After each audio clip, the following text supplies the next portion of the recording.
Do people talk about it? Like, talk about how much they're making or what they're getting from certain...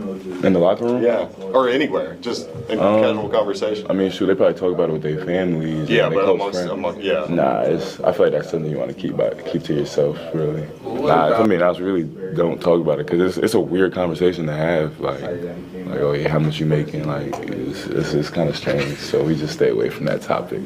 Keep the hoops. Welcome back to the NIL 2-minute drill. Let's put 2 minutes on the clock and let's talk about student-athlete unions.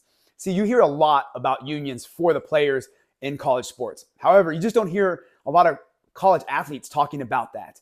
See, and Otega Oweh just gave a great insight as to why that happens. And kudos to the reporter for asking that question. Otega Oweh just called NIL a weird conversation that players don't engage in, and they just avoid it to keep hoops to hoops.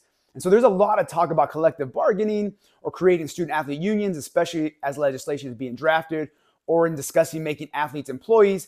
And regardless of what you think about athletes as employees, normally labor unions start from a grassroots effort or a bottom-up type structure. It's not usually the company that creates a union for the workers.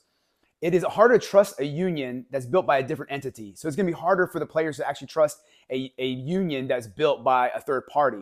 So this hush-hush culture in the locker room makes creating a union all that much more difficult.